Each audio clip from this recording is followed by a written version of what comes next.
Miqtë e emisionit Për Tetra Ditës, sot do të sjellim një histori tepër frymëzuese, flasim mbi imazhin shqiptar nëpër botë. Unë kam nderin të bashkëbisedoj me disa nga drejtuesit e imazhit shqiptar.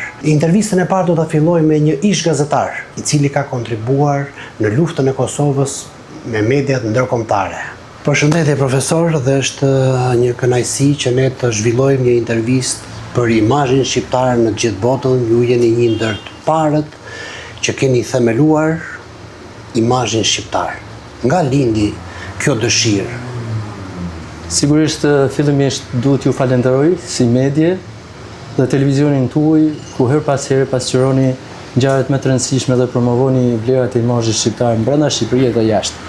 Të themi të drejtën, ne pas viteve 90 shemjes muajit Berlinit, punonim si gazetar në radio televizionin publik shqiptar dhe në departamentin e jashtëm për bashkëgazetarët.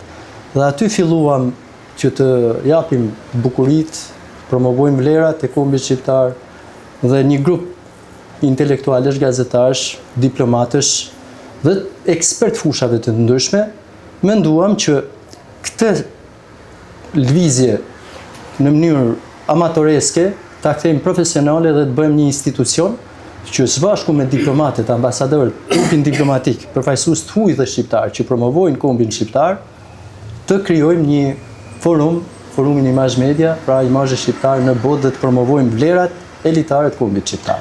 Kush është imazhi shqiptar? Imazhi shqiptar nuk ka filluar sot. Imazhi shqiptar ka mijëra vjet. Pra, fillon qyrse në prehistori, fillon që me personalitetet më të mëdha që te Piroja, tek Skënderbeu, tek Nën Tereza, dhe qindra e mira intelektual të fushave të ndryshme që kanë bërë emër në Shqipëri dhe në Mërgat. Por, e rëndësishme është se imazhi shqiptar promovon vlerat shqiptare dhe të huaja që shërbejnë dhe kontribuojnë dhe promovojnë vlerat e kombit shqiptar.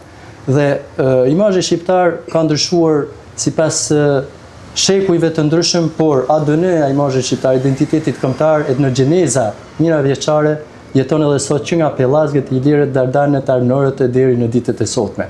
Është një komb që ka nxjerr figura të shura, ka nxjerr Nën Terezën, pra me çmim Nobel, pra Nën Terezën shpirtërore, që mori çmimin Nobel, ka nxjerr në shkencë nobelistin Ferhat Murati, i cili edhe ai është për tu pas krenari që një komb kaq i vogël të nxjerrë 2 nobelistë në shekullin e kaluar.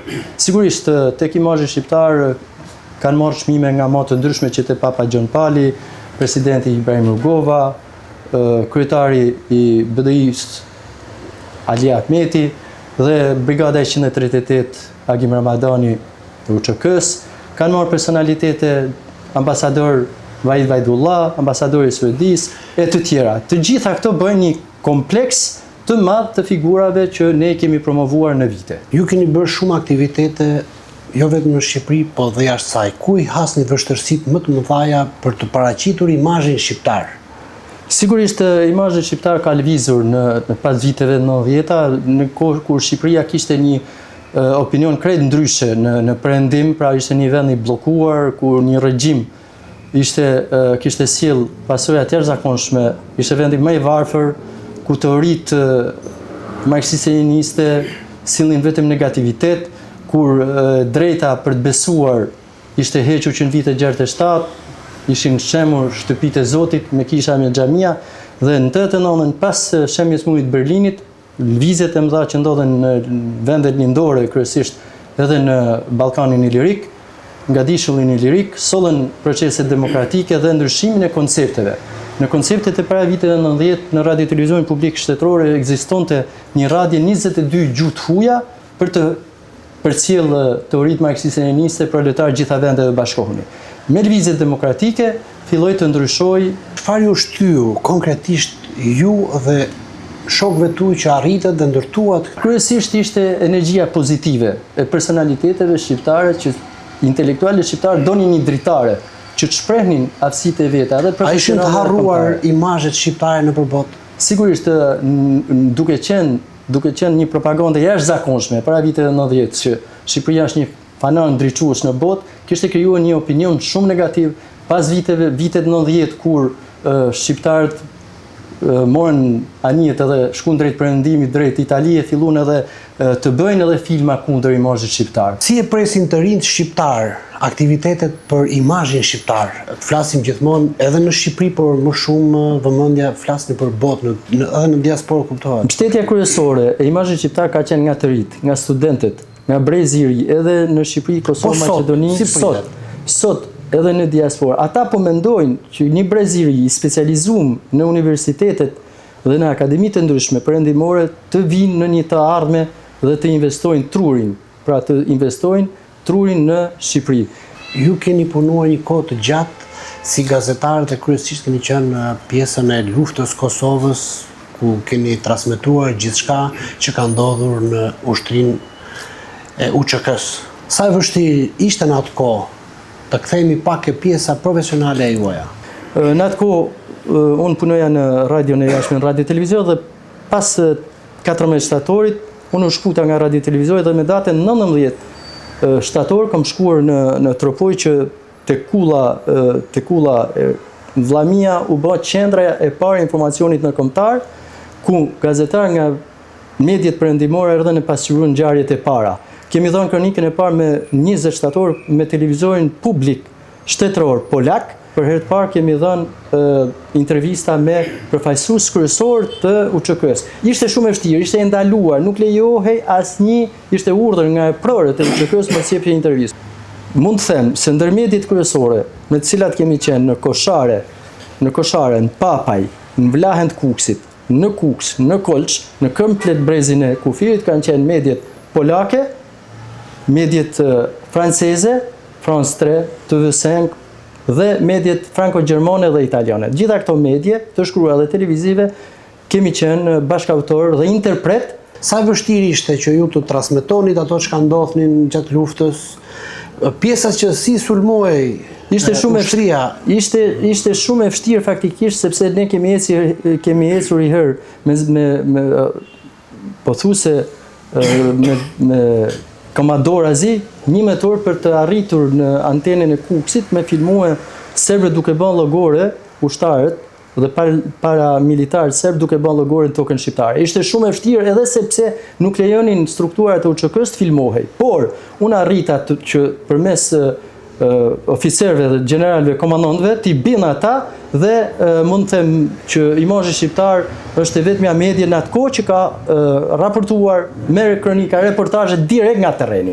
Me Radio Populare Giovanni Porta, me Karolin Sinç, shefja e emisioneve të medjes perëndimore të France 3-shit, France 2-shit, pra ishin personalitetet e medjes që...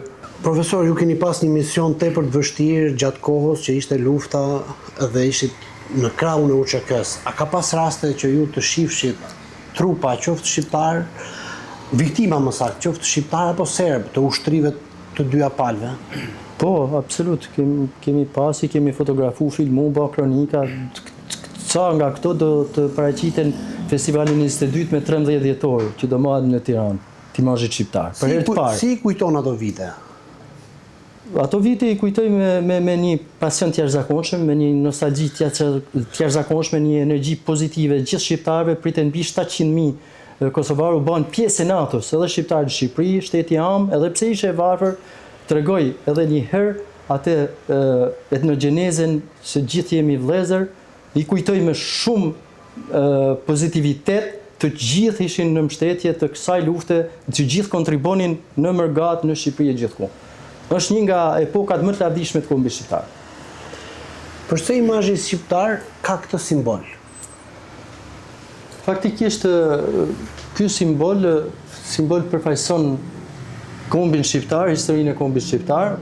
Ne kemi konkuruar në 100 vjetorin e pavarësisë 2012 me këtë bocet, kanë qenë 87 bocete, ka qenë një konkurim ndërkombëtar. Dhe ne kemi dalë në peshën e parë, ndërsa në opinionin publik ne kemi dalë të parët në Shqipëri. Këtu përfaqësojnë, dy duhet përfaqësojnë Shqiponjen, besën, mikpritjen shqiptare, sigurisht këtu është plisi, si flamuri më i vjetër Pellas Greliro Dardano shqiptar, këtu është dheu, toka, guri, druri dhe historia porta hyrëse kombit shqiptar, kurse këtu janë 5 shtete shqiptare të ndara në Gadishullin Ilirik. Arbnia, Dardania, Iliriada, Ardiania, Çamria, dhe këtu është një plum i paqes që shqiptarët kërkojnë që në Ballkan, në Gadishullin Ilirik të ketë një paqe qëndrueshme. Njëkohësisht, kjo krijon edhe shkronjën A, që do të thotë Albania dhe lutja hyjnore e Nën Terezes. Profesor, ju si drejtues ose si themelues i imazhit shqiptar, çfarë gjurmësh do u lëni pasardhësve? Gjëja kryesore, kjo është edhe në historinë e viteve para një shekulli, domethënë gjitha vërejtjet e sugjerimet e miqve, albanologëve në Austri, në Gjermani, në gjithë botë ishte shkruani historinë, sepse po keq interpretojnë historinë serbe dhe qarqe slave. Atëherë ne kemi marrë si mision gjithçka të argumentojmë, edhe me medjen e shkruar dhe me medjen audiovizive dhe televizive. Ne kemi filmuar mbi 10.000 orë film, kemi mbi 1 milion fotografi nga vitet 90 deri më sot, që do të sistemojmë dhe do t'i botojmë her pas here. Ne kemi revistat kryesore që i botojmë të imazhit shqiptar, kemi filluar qyshse me diplomacinë shqip-anglisht, pastaj me Albania imazhi shqiptar, me librin Global Challenge, pastaj kemi botuar dhe në revistat ndërkombëtare. Kam nderin të bashkëbisedoj për imazhin shqiptar një zë i njohur, i Dardanis po e quaj, një ish deputet, zotin Bislim Hoti.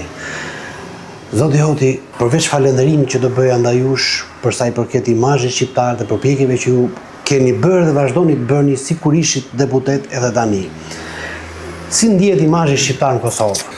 Fillimisht ju falenderoj, dhe për mua është një kënaqësi të jetë e madhe për arsye se ndodhemi në zyrën aty ku vlerësohen dhe respektohen vlerat e gjithë atyre që kanë dëshmuar me vepra jetësore. Unë sa i përket imazhit shqiptar, identitetit kombëtar në krye me profesor doktor Astrid Memien, njihemi që nga viti 2009.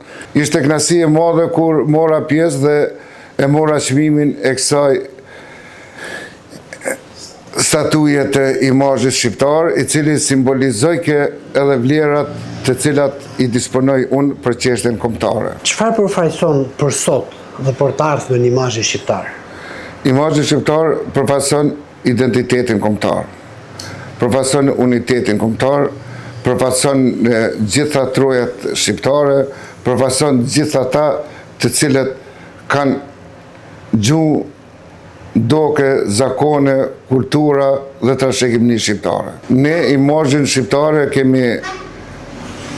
kemi lartësuar edhe në Dardani, domethënë Kosovën Dardane, dhe së bashku me imazhin shqiptar, emri i profesorit në Kosovë ose në Dardani njihet njëjtë sikur si njihet në Kosovë, sepse me profesorin kemi bërë aktivitete të shumta lidhur me imazhin kombëtar, kemi bërë treza shkencore në Institutin Albanologjik Prishtinë, kemi qenë pjesëmarrës ku ka pas nevojë, sepse ideja e imazhit shqiptar është që flan mua ashtu siç ma don zemra mua. Meqense ju keni qenë një ish deputet, si e shihni politikën shqiptare dhe ato të Kosovës për sa i përket imazhit shqiptar në bashkëpunim? Ne bashkëpunojmë shumë mirë, aty gjithkohë ku kemi shku, kemi referu, kemi pas takime, nuk ka dallime. Edhe për këtë jemi të vepru, sepse imazhi shqiptar është për kombin shqiptar.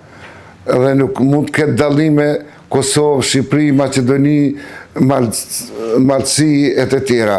Pra është një identitet kombëtar me një program dhe statut të përbashkët që e përcakton kombin shqiptar. Dhe ne jemi të detyruar që amanetin e të parëve tonë ta çojmë aty ku duhet, brez mas brezi, derisa të arrijmë qëllimit.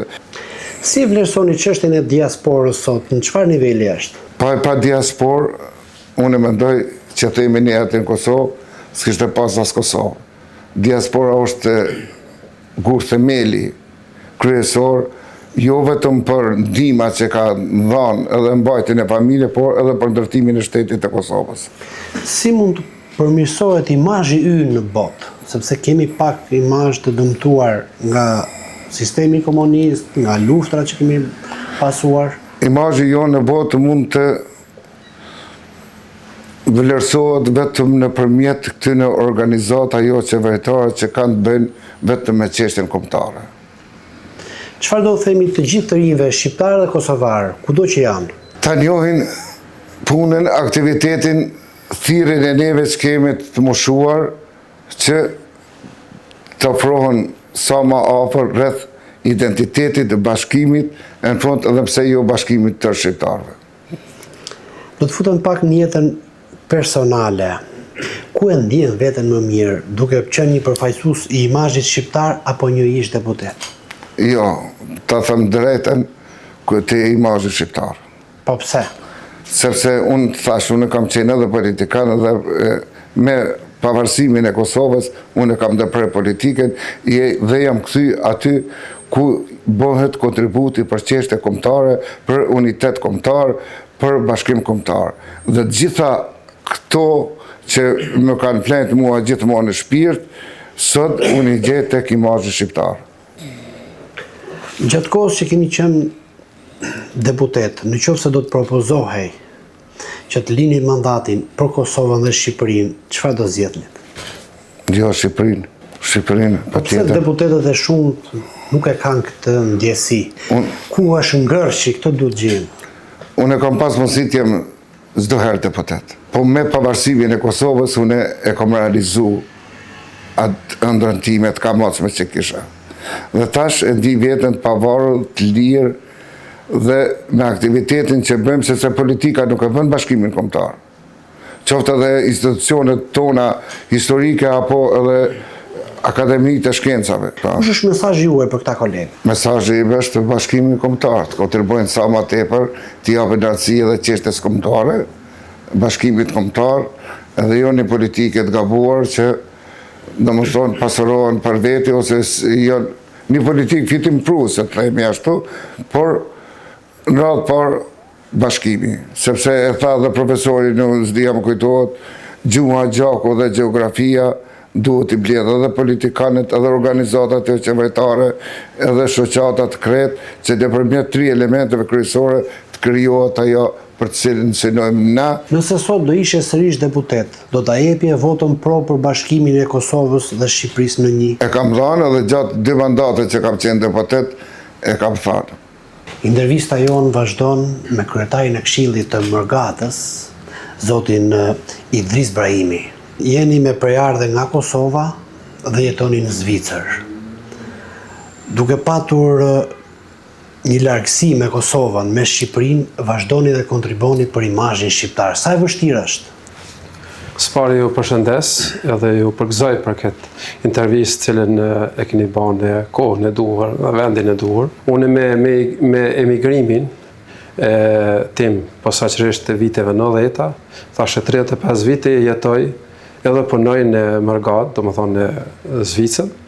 Kështu që për çështjen kombëtare kam punu thashë 35 vite, edhe në një farë mënyre e gjeta një drejtare ose një derë, ta them kështu, të posaçme, që t'i bashkohem me zotit Astrid Memia dhe t'jem pjesë i imazhit. Kështu që mendojmë që e kemi gjetë vendin e duhur dhe kohën e duhur. Si vlerësohet imazhi shqiptar në Zvicër? Po ta them të vërtetën, në atë Mërgatës jemi aq shumë të interesuar, sidomos për çështjen tonë kombëtare dhe për bashkimin e trojave tona shqiptare, cilët gjyshit tanë na kanë lënë edhe si amanet, ta çojmë këtë mesazh të duhur që t'i bëjmë këto bashkimin e trojave tona kombëtare shqiptare. Kur jeni në Zvicër në aktivitete të ndryshme ose me grupe të rinj, ku fokusoheni më shumë duke folur për Shqipërinë apo për Kosovën? Po zakonisht në mundojnë gjitha, mirë po pasi që ne vimi edhe për i Dardanisë, edhe ende nuk jemi shtet i pranum në 5 shtetet e Evropës, zakonisht kontributi jonë maj madh është në çështjen e Dardanisë, ta bëjmë ata, i thash edhe më herët që na ta bëjmë atë detyrën që na kanë lënë edhe amanet parët tonë dhe të jemi pjesë e Shqipërisë të bëjmë bashkimin e trojave tona shqiptare.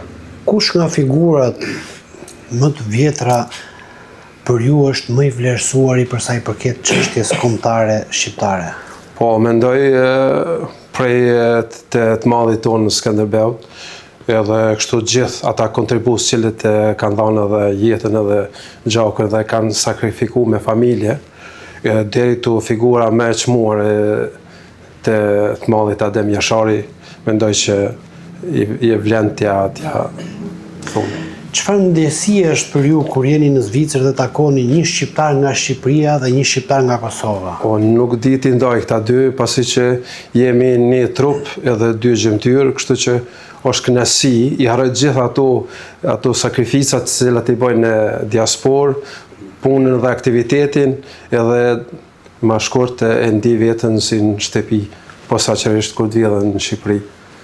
Sa i përket kulturës, traditave që ne kemi si shqiptar, sa i trashëgoni ke të rinjt, ke bijt tuaj që ju keni aty në Zvicër, duke filluar që nga kënga?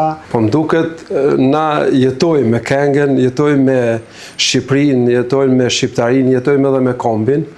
Më duket na jemi pak ma detarë, ndoshta se ju, si jetoni këtu, për shkak se na e dimi mungesë këtë qasje, edhe po ta them edhe një të vërtetën, unë çdo 2 deri në 3 javë jam ose në Shqipëri, në Tiranë, domethënë, ose në Kosovë, edhe në gjithë trojet e Ballkanit ku ekzistojnë edhe jetojnë shqiptarët. Kur bëni një gëzim familjar, flasim për në Zvicër, flisni dhe bëni këto urime, ta këngët dhe gjithçka traditën në gjuhën shqipe apo si ndodh? Jo, zakonisht në gjuhën shqipe, ta them të vërtetën, gjithherë edhe i shtym këngëtarët të këndojnë ato këngë patriotike që të na japin edhe një lloj frymëzimi, edhe një fuqi edhe një energjie, për shkak se vimi prej kësaj pjese edhe i takojmë kësaj pjese. Meqense më dole ke kënga, kush është kënga më e preferuar që ju kërkoni aty në Zvicër? Po zakonisht tani të ndjerit Adem Jashari, ajo është një këngë të cilën na preokupon. Kush është qëllimi i vizitës tuaj? Po zakonisht është imazhi kombëtar, pasi që thash edhe më herët, e kemi festivalin tash 30 vite, mundohem zakonisht çdo herë të jemi para kësaj date që kemi të caktuar me 13 dhjetor, të jam pjesë edhe unë përpara të kontribuoj edhe në kuadrin e organizimit edhe këtij festivalit të cilit tash 30 vite mundohem ta mbijetojmë dhe ta çojmë përpara. Kush është mesazhi për të gjithë të rinjt që ndihen shqiptar? Po, mendoj që zakonisht mesazhi të rive është që të na bashkangjiten neve, sukur ne që na lënë të pasardhësit tonë, na lënë amanet, këtë qasje të çështjes tonë kombëtare, se është edhe hynore edhe kombëtare, të na bashkangjiten dhe ta çojmë aty deri ku ka vendin. Shumë shpejt në Tiranë do të mbahet festivali i imazhit ndërkombëtar, ku me këtë çështje po merret profesor doktor Hysen Muceku. Profesor, juve është ngarkuar barra më e rëndë për sa i përket organizimit, sepse të bësh një koncert, një festival ndërkombëtar nuk është e lehtë. Kur dhe si do të procedohet me këtë festival ndërkombëtar? Me 13 dhjetor ne do të zhvillojmë festivalin ndërkombëtar të imazhit shqiptar, ku do të marrin pjesë personalitete brenda dhe jashtë nga gjithë bota, pra personalitete shqiptare dhe të huaja. Dhe në këtu kuptohet do të debatohen ide për zhvillimin kombëtar, për zhvillimin e trevave, atë që po diskutojmë edhe sot ne, për zhvillimin e trevave shqiptare. Aty do të promovohet edhe një libër që është memorie e gjallë e gjithë forumit, imazh dhe media, të gjithë këtyre dekadave që po ushtrojnë veprimtarinë. Aty janë personalitetet të mëdha të kombit. Pra që duhen, që do të promovohen, do të diskutojnë, do japin idetë e tyre në shërbim të kombit shqiptar. Dhe promovimi këtyre vlerave është shumë i rëndësishëm në momentin që po kalon Shqipëria. Pra ky është një moment mjaft i rëndësishëm në të gjitha aspektet, në aspektin politik, në aspektin ekonomik e me radhë.